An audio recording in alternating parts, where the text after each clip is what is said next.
Quran tahun 4. Apa yang kita nak belajar pada hari ini? Ya, seperti mana kamu lihat Rusani bertanya, belajar apa hari ini? Jadi, apa yang kita nak belajar hari ini adalah kepahaman surah At-Takatsur.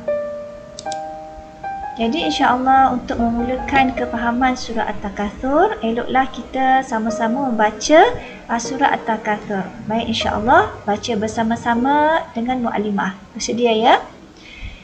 Bismillahirrahmanirrahim.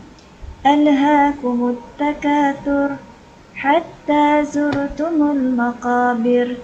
Kalla sawfa ta'lamun. ثم كلا سوف تعلمون كلا لو تعلمون علم اليقين لترون الجحيم ثم لترونها عين اليقين ثم لتسألن يومئذ عن النعيم صدق الله العظيم. Jadi insya-Allah kita akan teruskan pembelajaran kita. Baik, untuk kefahaman surah At-Takatsur ada 3 perkara sahaja yang kamu perlu ingat. Yang pertama adalah ayat surah dan maksudnya. Jadi kita akan lihat ayat dan maksud bagi setiap ayat ya. Dan yang kedua adalah dalam surah At-Takatsur ini dia akan memberitahu tentang tema surah At-Takatsur. Dan yang ketiga adalah pengajaran ayat ataupun pengajaran yang boleh kita dapati daripada surah At-Takatsur. Jadi mari kita sama-sama untuk melihat ayat surah dan juga maksudnya. Jadi kita tengok bersama-sama ya. Baik. Di sini ada ayat surah At-Takatsur. Kesemuanya ada 8 ayat berserta maksud. Jadi mari kita baca bersama-sama. Bismillahirrahmanirrahim. Alhaakumut takatsur. Maksudnya bermegah-megah telah melalaikan kamu. Hatta zurtumul maqabir. Maksudnya sampai kamu masuk ke dalam kubur. Kalla sawfa ta'lamun. Maksudnya, jangan sekali-kali bersikap demikian, kelak kamu akan mengetahui akibat perbuatanmu itu. Thumma kalla sawfa ta'lamun. Maksudnya, jangan sekali-kali kelak kamu akan mengetahui. Kalla law ta'lamuna ilmal yaqin. Demi sesungguhnya, jika kamu mengetahui dengan perbuatan yang yakin, latarawunnal jahim. Nescaya kamu benar-benar akan melihat neraka jahim. Thumma latarawunnaha aynal yaqin. Maksudnya, dan sesungguhnya kamu benar akan melihat dengan ainul yaqin. Thumma latus'alunna yawma idzin 'anil na'im. Maksudnya, kemudian kamu pasti akan ditanya pada hari itu tentang kenikmatan yang kamu nikmati di dunia itu. Ainul yaqin artinya melihat dengan mata kepala sendiri sehingga menimbulkan keyakinan yang kuat.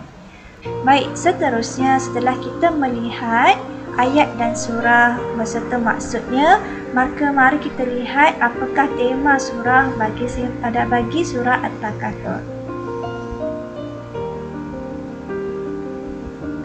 Baik, di sini adalah tema umum surah At-Takatsur.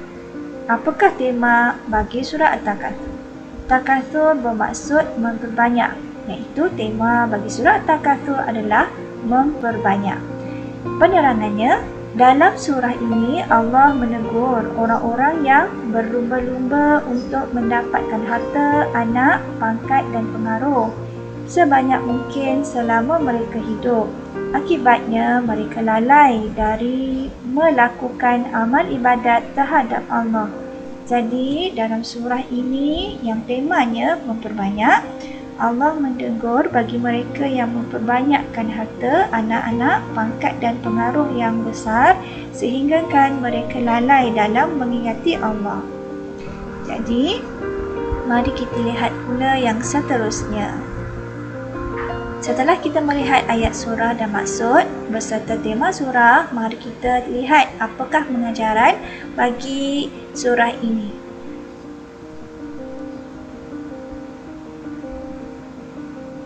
Baik, isi-isi penting atau pengajaran daripada surah At-Takatsur. Yang pertama, janganlah urusan di dunia melalaikan kita daripada mengingati Allah. Jadi, kita hidup di dunia jangan sampai kita memperbanyak-banyakkan harta dengan tujuan untuk bermegah sehingga lalai dalam mengingati Allah. Yang kedua, setiap perbuatan dan amalan kita di dunia akan ditanya dan dihitung di akhirat kelak. Tidak tertinggal walaupun sedikit. Yang ketiga, orang yang benar-benar beriman dengan penuh yakin kepada Allah akan melakukan perkara-perkara yang menjadikan bekalan hari akhirat dengan istiqomah dan taat. Bermaksud, apabila kita hidup di dunia dengan bertujuan kita yakin kepada Allah, kita akan lakukan perkara-perkara untuk menjadi bekalan kita pada hari akhirat nanti. Seterusnya, pengajaran yang kita boleh dapati adalah orang mukmin akan ditanya tentang nikmat-nikmat yang diberikan bagi menyatakan kemuliaan mereka. Adakah mereka menggunakan nikmat tersebut pada perkara-perkara yang diridai Allah? Dan yang terakhir, orang kafir pula akan ditanya tentang nikmat yang diberikan bagi menyatakan kejahatan dan kehinaan mereka dalam menyalahgunakan nikmat-nikmat pemberian Allah pada perkara-perkara yang dimurkai Allah Subhanahu Taala. Jadi insya-Allah setakat di sini dahulu pengajaran yang kita pelajari dan surah At-Takatsur untuk hari ini. Itu saja. Assalamualaikum warahmatullahi wabarakatuh.